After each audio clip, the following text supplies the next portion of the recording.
Hey, everybody, welcome back to another episode of the Bright Ideas eCommerce podcast. As always, I'm your host, Trent Deersmith, and I'm here to help you discover what is working in e-commerce today by pulling out my big flashlight and helping you to shine a light on the tools, the tactics, and the strategies in use by today's most successful entrepreneurs.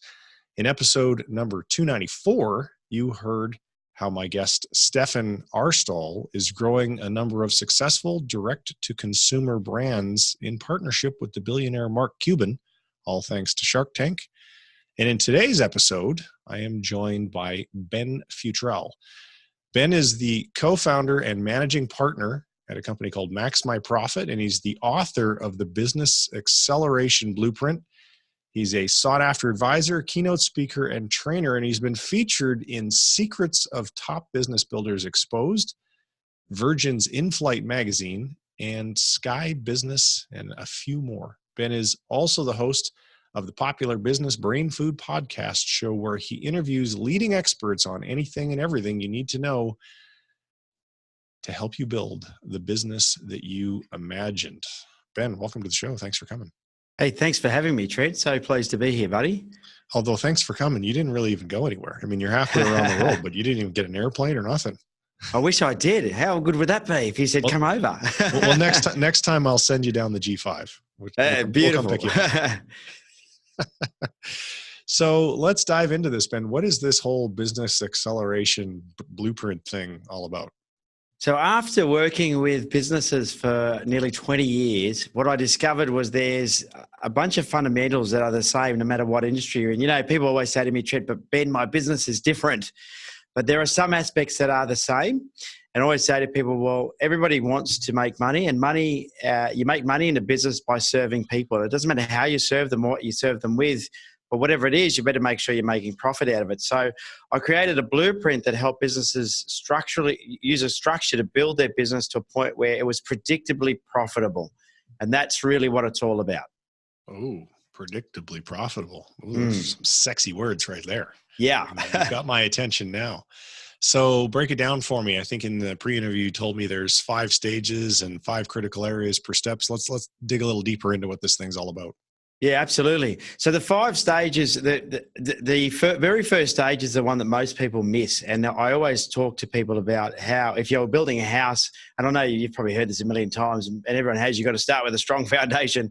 Yep. But it's a good analogy because it's true, right? So in business, a lot of people actually skip the foundation because they get onto the sexy stuff first, which is the marketing and getting clients on board and getting sales. And then trying to go back and fix the foundations is actually hard once you started building walls because it's you know, there's already stuff going on. So the first step of the 5 stages is what we call the foundation stage, and it's getting plans together. So there's a section in there on planning. There's a section on setting KPIs. So you've got a way to measure your progress. And you've probably heard that saying before, what gets measured gets managed. Mm-hmm. There's a section in there on time, so how we invest our time as entrepreneurs. A lot of people invest their time in areas that aren't going to get them or fast-track their results to where they want to be. Instead, they get sucked into things that they could be paying other people to do or leveraging their time with. So we get that right in the beginning, which is really, really important. We structure the business for growth. So as it does grow, what happens is a lot of people that come to us, and go, we say, what do you want help with? And they go, I'm just really busy. And I go, well, what are you really busy doing? They say, well, it's just everything, you know. And so the reason that happens is because they haven't structured their business for growth. So as their business gets bigger, they get busier. And we don't want that to happen. What we want to do is as it gets bigger, we want to be able to leverage off of the systems and technology we've put in place to be able to have our business grow without it depending on us individually. And then the final area of foundation is the money side. And a lot of people are really scared by this, but it's understanding how the money works in your business. You know, there's some great books out there as well for entrepreneurs to read, but there's not many people reading them on the basic fundamentals of things like cash flow management and reading P&L, so you understand, you know, where your money's coming from, where it's going to, and how to maximize that profitability. The second stage then is we get into growth, where we start growing the business. And that's more about lead generation, conversions, making sure customers are coming back because they're happy, and having systems to get them to buy from you again, and maximizing your average dollar spend, which in e-commerce is a big one, right? People come out through the checkout. You want to make sure that you're doing whatever you can to maximize that average dollar spend, because they've got so much money in their wallet, and they're only going to, it's limited, right? So they're going to give it to somebody. You may as well get as much of it as you can. Then we look at optimization. So once there's good cash flow in a business, how do we systemize it? How do we make sure that it's efficient? That then leads us on to what I call the transition stage, where the owner can then remove themselves from the day-to-day ops because they've built a team that does all the day-to-day, what I call the cog work, making sure the cogs are working in the business. And then that leaves us to the fifth stage, which is diversification. And diversification is about then going to other markets or selling other products, or maybe manufacturing, or it could be something totally different, buying shares or property, right? So at that point in time, your business is giving you good profit. You can start using that money to make more money. All right, so that's an overview, but we're going to need to go a little further down in the weeds to make good on my promise, as always, to have my guests be able to listen to an episode of mine and walk away with actionable golden nuggets. So of all of those 5 steps, we need to make an interesting interview, and it needs to be actionable. Which one do you think, in the limited time that we have, that we can go a little deeper on, or a lot deeper on? And ideally, I'd like to hear some examples as well. So you pick. Yeah, absolutely. So why don't we dive deep into the foundations? Do you think that would be handy to get more clarity around how to structure a business plan, set KPIs, and get that, get the foundations right? I'm absolutely on board with talking about the foundation. When I hear the word business plan, though, my only reservation there is I think that some people in the audience might be recoiling, thinking, oh, I don't want to write a 60-page document. So who does? When you say business plan, let's first clarify, what do you mean by business plan? Did I say business plan or plan? I think I would have just said plan, because I'm not a big fan of business plans per se either. Big 60-page documents that sit in the top drawer of your desk and never get seen again. Waste of time. Yeah, so I'm more about having an action plan, right? So the way that I think about planning is, and I like using analogies or stories, right? I don't know. Have you ever climbed Mount Everest, Trent? I don't know, maybe. Oh yeah, every second weekend I just head in the G5 and scoot on over and just run up and down. Scoot all over the top. Yeah. So Mount Everest is a pretty tall mountain, 28,848 meters or something like that. It's really tall. And I always say to people, when it comes to planning in business, you've got to think about it like climbing Mount Everest. You've got to think about where you're going to set your flag. And when you set that flag, what does that look like? So what does the summit look like for you? Now, the difference with a business compared to a mountain is, a mountain, we know when we've got to the top, because if we keep stepping, it's thin air, right? Very thin air in that case of Mount Everest. In a business, there's never real clarity as to when you've arrived at the top of the mountain. So we have to get clear about that. So when I talk about planning, I think what people forget to do is they forget to set that destination. And so I like to get people really clear about what that looks like. So if you're in e-commerce, for example, or any business, but let's talk e-commerce because that's a lot of your listeners, is you've got to think about, okay, well, what does my business look like? How many transactions per month am I doing? How many product lines do I have? What does my business look like when I get there? How many team members do I have? All these answers, all these questions you need to answer. And this is just trying to describe what the arrival point looks like. Okay, what does that summit look like? Because if we were going to climb Mount Everest, how would we do it? We would do it one step at a time. And so we want to know where the top is. We want to know what it looks like so we can start to plan how many steps we've got to get. But we don't want to have to be bogged down worrying about how many steps we've got to take, or thinking about how many more do I have to, or like, have you got kids? I don't know if you've got kids, Trent, but they sit in the back of they sit in the back of the G5, do they, and say, when do we get there, Dad? No, she just says, give me my iPad, Daddy. Well, as long as she's got her iPad, she doesn't care. Life's different these days. Yeah. But we don't want to be uncertain about when we're going to get there. So when I talk about planning, it's about setting a destination of when you're going to get there, and then making sure that you are planning your way step by step on how to get there. Because Mount Everest can be climbed 12.1 meters a day. If you did that every day for 2 years, then you would arrive. I've just noticed my camera stopped working, hasn't it? Well, we'll continue along, because sometimes in the recording, the camera is actually still functioning in the recording, even though you and I think it's not working. So really? You can try turning it on and off if you'd like. I look like I've got a really good expression on my face. Oh, you do? It's great. Yeah. I don't know. The light definitely went off on my camera, so I think we might be cameraless. Okay. Well, if we're cameraless, we can make do, because as long as we get the audio track at a minimum, we'll be fine. Cool. Fantastic. So I want to play, I'm going to push back a little bit because of some of my own experience and a lot of the interviews that I've done, and one recently in particular that I did with a fellow who's the founder of this company called Sheets and Giggles. And so I love that name. How good's that? Yeah, right. They sell eucalyptus based bedding online. They're Nice. probably the leading company in the US.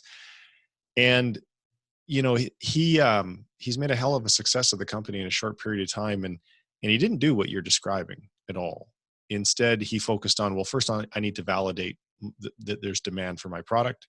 I need to figure out what my cost of customer acquisition can be, and all of that because I need to do enough money in my Kickstarter campaign so that I can get on the front page and really give myself that launch that I need to be able to convert into momentum and a sustainable business in the first year. And I listen to what you're saying, and I agree that I think that the foundation is really important, but is it really the very first thing that you're going to tell someone to do? Like, hey, I'm this guy, I'm looking for an idea for a business, let's not talk about buying a business because that's a different rabbit hole to go down. But I'm looking for this idea for a business, or I think I've got an idea for business. And your advice to me is I've got to sit down and develop my foundation. Am I getting this right, or maybe I'm taking it out of context? So first of all, I think what you're describing with that guy is he has put a plan together to get himself to base camp. So he has put a plan together. Yep. So he says, and that's when we're going to decide if we keep going or not. Yep. The reality is it depends if you've decided you're building a business, then you need your foundations. There's no doubt about it.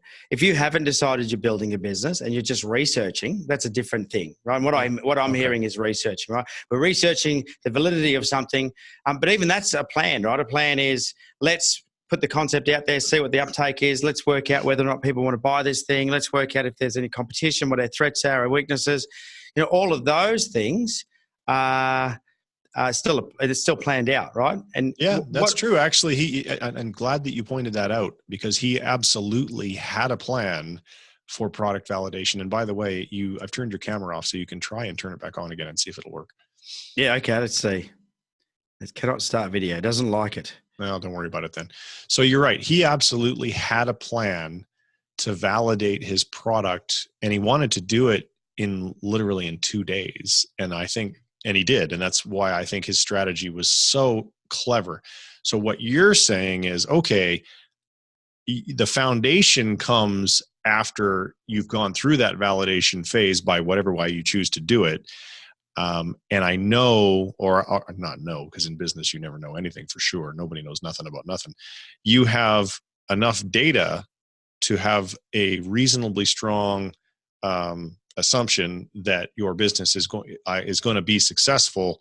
So that being the case, and I'm going to go all in on my effort to making this thing happen.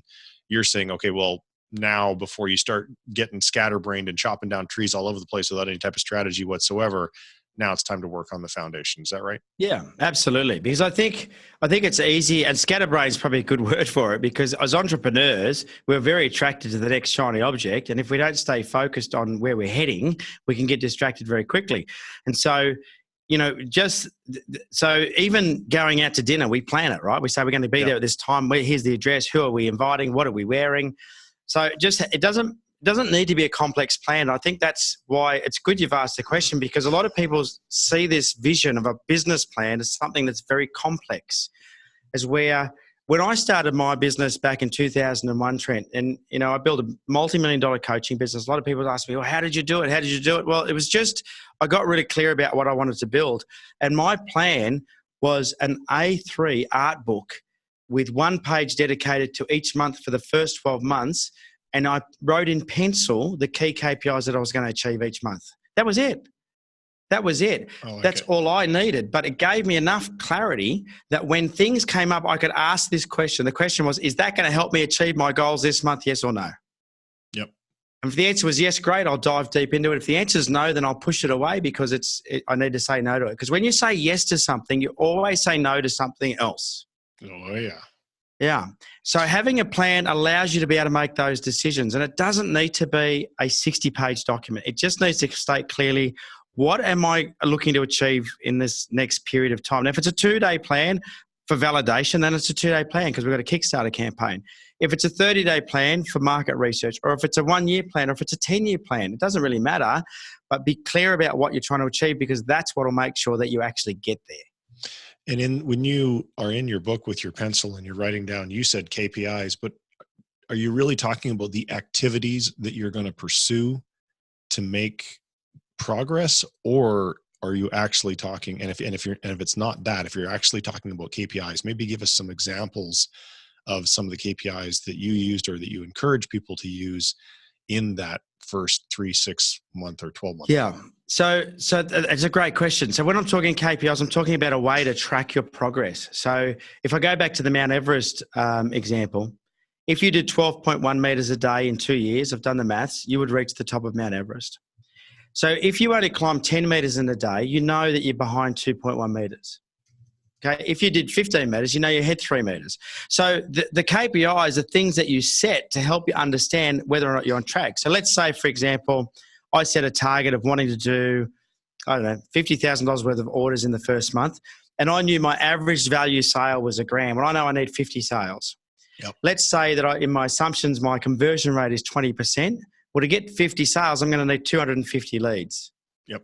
Okay, so they're KPIs that I would then set. So if I need 250 leads in the first month to get my 50 sales to reach my target, then I can break that down into a weekly KPI or a daily KPI. So what do I need to do per day?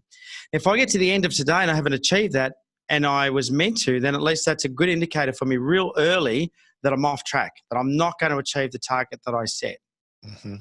Because it's like keeping, I don't know if you watch any sport where they run laps, or cars or anything like that. Yep. They keep like a pace, the pace of the vehicle, the pace of the person. Average speed. So you can so you get a feel for the prediction of when they're going to get to the end. And so this is what KPIs are for. They're to help you understand whether you need to speed up, or can you afford to slow down, or what do you need to do to achieve the target by the time that you wanted to get there. So I'd almost change the name to KPAs, because I think what you're really talking about is a key performance activity, because you and the way you just described reverse engineering, your conversion ratios to knowing how many leads you needed per day. That's exactly what this fellow did when he was validating his product. He knew that he needed to have a certain sized email list, because he'd have a 3% conversion ratio with his average order value of $70 was going to allow him to get $50,000 in sales in his Kickstarter. And that's the amount that he knew that he needed to get onto the front page of Kickstarter. So then he just backed it all the way up to, how many leads do I need? Well, I need 11,000 leads. And in the first 2 days, he ran ads to figure out what his cost per lead was going to be. And then once he figured out his cost per lead and he was able to figure out how much sales, what the gross margin on $50,000 of sales was going to be, was that going to be enough to pay for 11,000 leads? And if those numbers were close, then he had a very viable business. And that's exactly what he did. That's also exactly what you described. So I'm in complete agreement with that. But I really think key performance activity is a better descriptor. Oh, look at that. Your camera came back on. I'm back. is a better descriptor, because at the end of the day, especially for a lot of folks that are running e-commerce or even service-based business, it's those activities, the generation of leads or the generation of web traffic that you really need to focus on. Yes. And I think so. I love that. KPAs, I love that, because they're the activities that have to happen for us to achieve our target. So maybe that's a better way of putting it, and less corporate speak as well. KPI is very corporate, where in business, especially small businesses, we start to grow, we want to make sure we have got some clarity about what it is we've actually got to get done, because action speaks louder than words. There's no doubt about that. Yep. All right.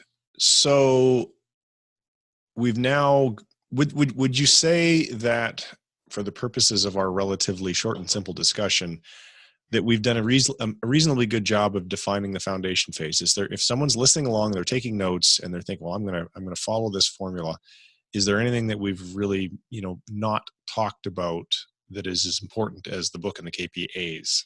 Yeah, I think there is one other area, and that is time management, or what I call self-management. And what happens is, and this is in the foundation stage, and I find this is probably one of the biggest issues that people face, is they get sucked into things that they end up doing for whatever reason. Some people are control freaks, what I call superhero syndrome, where they've got to do everything. Some people are not good at trusting other people.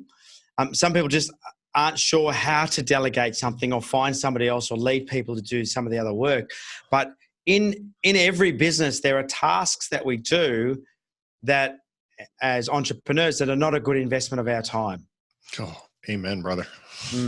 So I really think that's an important thing for people to get clear on, is that you have to have a methodology. You have to have some way of identifying what do I do with my time, and then making a decision is, do I keep doing that? Is it a good use of my time? Or do I need to systemize it and delegate it to give it to somebody else or some sort of technology to do it? Because if you try and do everything yourself, as you scale your business, your time is going to become more and more in demand, and you're going to end up getting sucked into this vortex and not being able to spend any time working on the business. You end up working in it. And that doesn't matter whether you're e-commerce or it's a traditional offline business. Everybody suffers the same fate. So I do have an idea that I want to run by you on how I make that decision, or not an idea, but a methodology. And that is, does the thing that I need to do, does it require a lot of years of experience and judgment, or is it a relatively binary process? Do this, do this, do this, do this, do this. If it's a binary process, systematize, delegate, and don't do. If it's a process that requires the experience and the judgment, that's a little harder to do. Do you think about it any differently than that? So exactly how I do it, I add another element in there, and that's what I call the fun factor. So, okay. Yeah. So sometimes there are things that you do. So what I get people to do is draw up a chart. So you draw a box and you put 2 lines, vertically and 2 horizontally. So you end up with 9 squares. And on the left-hand side is skill required. On the bottom is fun. And in each box, low is down the bottom corner and high is on the top 2 corners, right? So if something is high fun but low skill, I might still want to do it because I enjoy doing it. But if something is high skill and low fun, I'll probably still do it because it requires the skill that I have. But every task that I can do, I can put into one of those 9 boxes. And the first box that I delegate is the box that's low skill and low fun. I just get rid of it. Yeah. And then I work on the outer boxes from there. So that's sort of what I do. It's very similar though. Very similar. So I like the way you think. Do you have a graphic or a PDF or something that you can include to those 9 boxes that we can put in the show notes? Yes, I do. It's called my skill fun chart. I can include that. Absolutely. Okay. Skill fun chart. So if you'll make a note of it, because you're going to get an email from me afterwards saying, hey, if there's anything that we talked about, please reply with it so I can put it in the show notes. Easy. Yeah. More than happy to.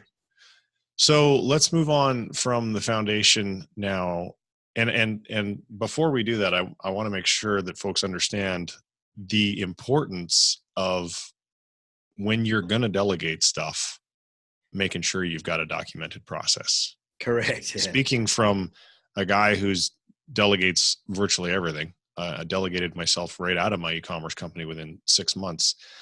If we didn't have all of those documented procedures, delegation would be virtually impossible. And another example, for my software company, we just hired a content manager. And so she has experience in content, of course, but we have SOPs for everything we do. And literally the afternoon, and she's going to be remote, the afternoon when she says, yeah, I'm accepting the job, I'm creating a user for her in Flowster. I'm creating a user for her in my blog, and I'm assigning her workflows. And I'm saying, okay, make sure all this stuff happens. That's it. Because we've got all those processes so thoroughly defined. And I think that actually, while seemingly simple to explain, is, for someone who hasn't done it before, is actually maybe not obvious or daunting or some other adjective that you would like. And it becomes a real roadblock for them, don't you think? Yeah. A lot of people struggle with creating systems. And I don't know why, because I'm like you, I'm very big on creating the system and delegating. I've got a very simplistic view of it, Trent, and that is that you think about each function as a machine. Yep. And you just write the instruction manual to drive that machine. Yep. And so that's how I think about it. So if I was going to if I've got a machine that does content creation or content management, what does that machine have to do? And here's the instruction manual to run it. That's how I think about everything in my business. And so I think if you can give someone the instruction manual, then they just need to be able to read, don't they? And watch videos or listen to audios or however you document your systems. But yeah. Yeah, in our case, it's lots of pictures and big red arrows. Not such a fan of video. Video, it puts a burden on the user. It's very easy for me to create a video, do a screen share video here, do this, that, the other thing, blah, blah, blah, blah, blah. But for someone watching that video, they what if there's just the one thing in the middle? Well, then they got to zoom in, fast forward, rewind, trying to find the one thing. And it's really annoying for the user. So I don't like video for that reason. And also, as your library of instructional content gets bigger, you have this mountain of video to manage and maintain and update, which can become really problematic because the tools that you're using, they're always going to be changing their interfaces, and your videos are going to go out of date pretty darn quickly, which means you got to reshoot the whole video. Yeah. Whereas if you're using text and pictures with big red arrows and the interface changes, I only need to take another screenshot, put some more red arrows on it, maybe adjust a few of the words and hit the update button. And my procedure is updated, now pushed out to all the active workflows, which makes keeping it accurate far, far, far easier. Yeah. Yeah. I think it's case by case, isn't it? Everyone's going to need something different. I've seen video be very effective, but it has got to be for the right thing. Yep. Yeah. Okay. So the growth phase, let's talk some about the growth phase. So the growth phase, there's 4 aspects to the growth phase. So when we think about growing a business, a lot of people focus on lead generation. So, in e-commerce, that would be site visits, or whatever terminology you want to use. But, everyone focuses on that. But then there's other aspects to growing a business that are vitally important. One of those is that our conversion rate. So we want to make sure we're focused on maximizing that. So wherever these people are getting driven to, that it's converting. Mm-hmm. And then the 2 other things that a lot of people don't always consider as important as those 2 things is my average value sale and then my lifetime value of a customer. So my number of transactions. So how often do I get that customer coming back? Mm-hmm. Because there's been studies done, Trent, where they say it's 6 times easier to get a customer to return than it is to get a new one. Mm-hmm. Yet we put all of our money into getting new customers. Mm-hmm. We put heaps of our budget into new marketing or new lead gens, when we could be putting some of that money towards getting existing customers back. And if they've already got a relationship with us, they already trust us, that's a huge opportunity right there. Oh, yeah, absolutely. So which order do you think people should focus on those 4 things? So I tend to think, it depends where the business is at, right? If you don't have any leads, that's where you're going to have to start. But if you've got leads and your conversion rate is terrible, it's no good spending more money on marketing until you've got your conversion rate sorted, because fixing conversion rate's relatively cheap compared to lead generation. And lead generation is the riskiest and most expensive thing to do in any business, right? So, and here's the reality of it. This is why it's so important. Let's say your conversion rate is, 10%. If you were to increase that by double, let's say you made it 20%, that halves your acquisition cost per lead. Let's say it's 3% and you make it 6%, something more realistic for e-commerce. Okay, all of a sudden you have halved your acquisition cost per customer. Yeah. This literally gives you double the marketing budget, right? So if you work on that and you get that right, and it's very low cost to fix your conversion rate, it could be changing something very small in the process of someone, going through the sales process, and that could make a huge difference. The other thing that's very easy and cheap also to fix up is average dollar value of sales. So the average dollar spend. So I could maximize how much someone spends with me before I generate more leads. So they're the 2 areas I like to really focus on first, is let's make sure that we're converting as many as we can, and let's make sure that we're getting the largest average dollar spend that we can. So we put strategy, because those strategies are both cheap. Anything with external marketing where we have to generate new leads or get our existing database to transact with us again is going to cost us some money, and there's going to be an element of risk. So I always leave those till last. Now there's a caveat there, I think, that we would want to not skip by. When you're running your split tests to improve your CRO, your conversion rate, or drive up your AOV, your average order value, you got to have enough traffic to get enough data to make the experiments meaningful. So, if you're only generating, 5 leads a week, to pick an arbitrary number, your experiment's going to have to run for a pretty long time before, or at least this is my perception of it. And I'm bringing this up because maybe you have a different take on it, but you're going to have to run that experiment for a pretty long time to get enough data to make the data meaningful. Do you see it any differently than that? No, I agree. That's what I was saying. If you don't have any leads, you're going to need to start there, and you do need a good amount of data. I'm not sure what the number is these days, but I think you'd want to have at least 300 minimum in your transactions to be able to, like 300 of whatever it is you're trying to measure before you're going to get anything accurate. Is I think the last thing I heard from people that do analytics. I'm not very good with maths or any of that stuff. I leave that up to people that are good at it. But you definitely need more than, so that is a good caveat to have in there. If you don't have enough traffic, then you're going to need to create more traffic to get accurate numbers. Because even if you measure it for a long time, I don't think it's very accurate because things change over time as well. Like there can be seasonal things that are seasonal. There could be there could be months could make a difference, the weather could make a difference, who knows, right? So you really want to get the volume that you need in a short period of time to get good data to be able to analyze what's going on. Yep. Okay. I love to use examples wherever possible. And I know that we didn't talk about this in the pre-interview, so I'm putting you on the spot a little bit.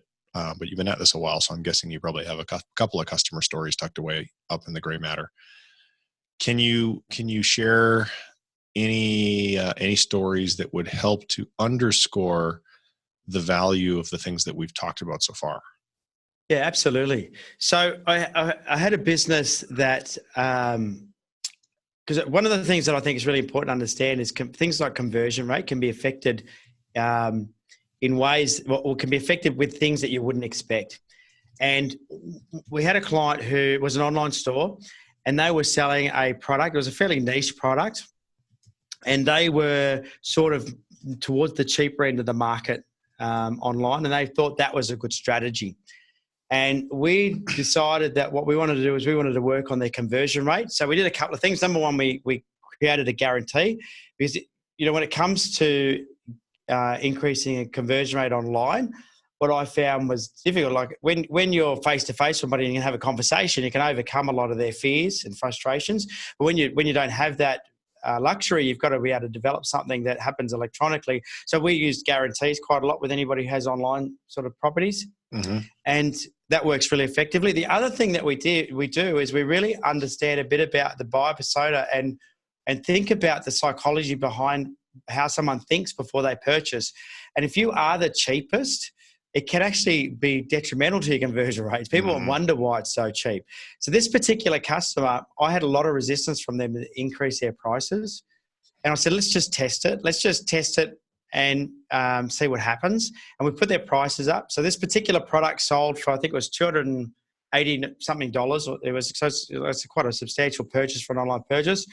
And then we put it up to like $359. Like we made quite a jump, and the conversion rate went up.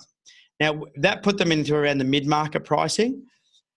So we said, let's put it up again, and we put it up again, and the conversion rate jumped up again. And what happens, I think, with the reason this happens is people see a higher perceived value, right? Oh yeah, absolutely. And so this is a classic example. So this particular company, there's nothing else changed. Their buy price is the same.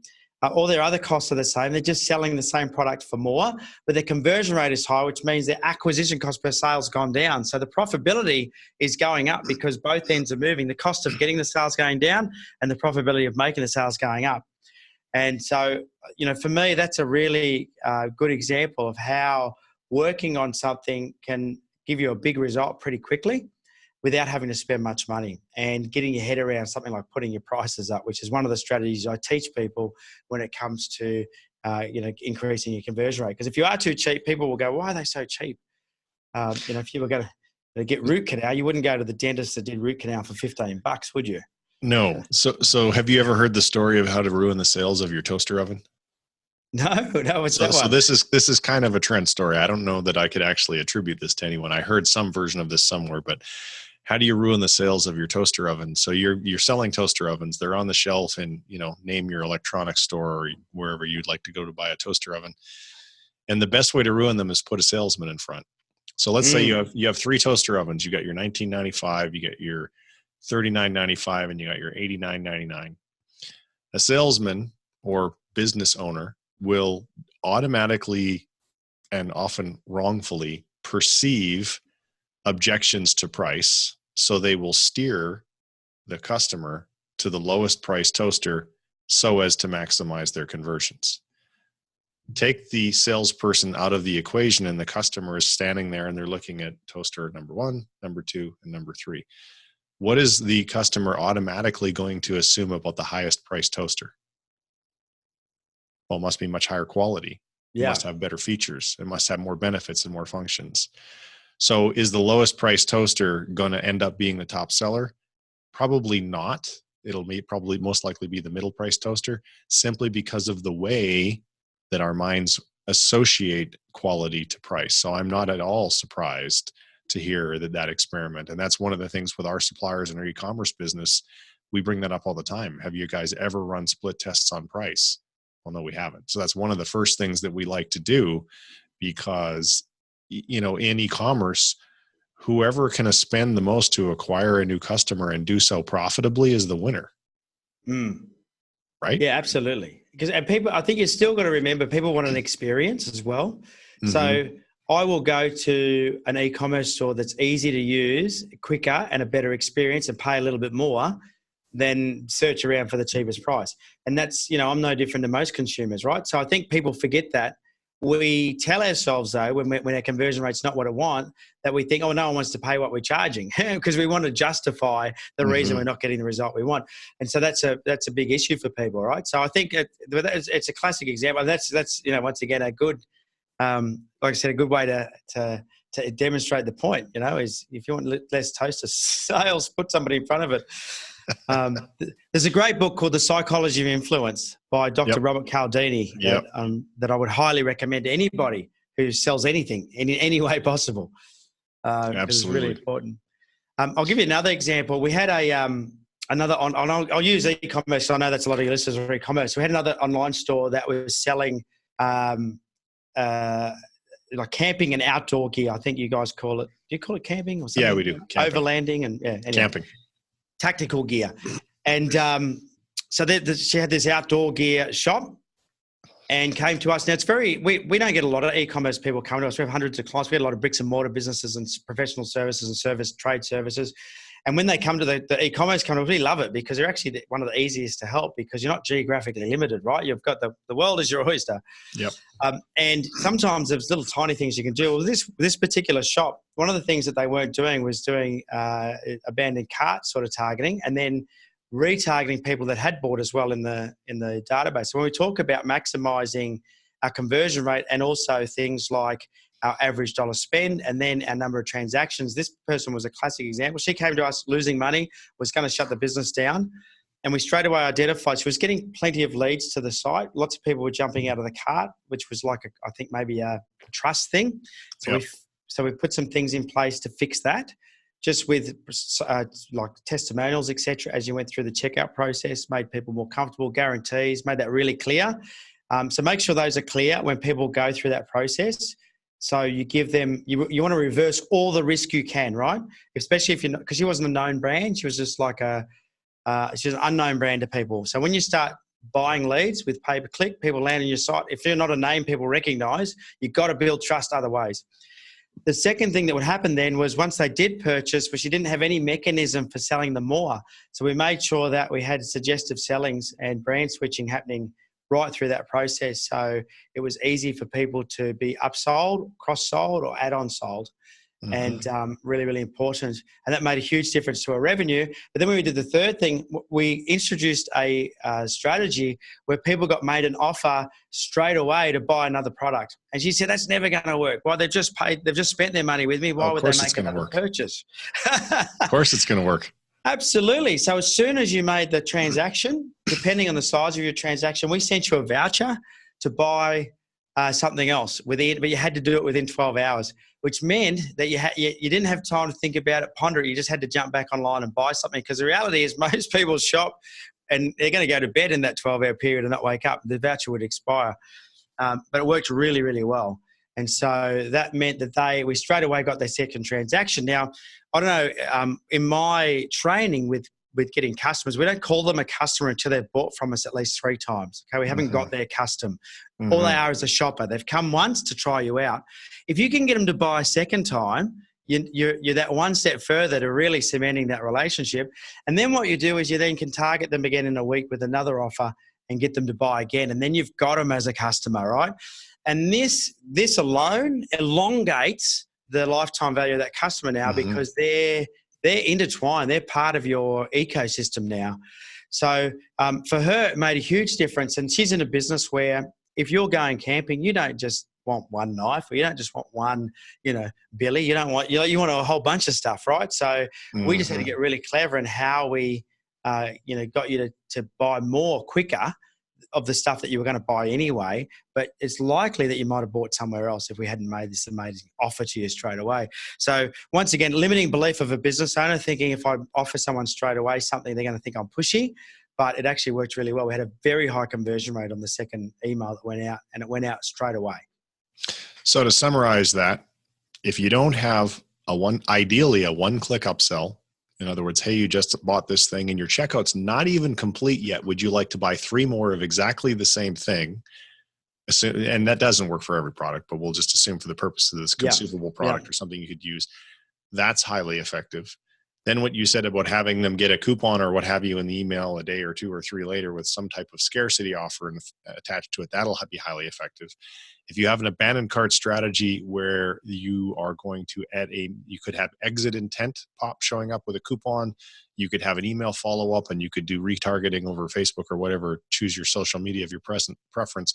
Just those couple of things, which could all be implemented in less than 3 or 4 days, depending upon what store you're using. If you're using Shopify, there's apps for all of that stuff.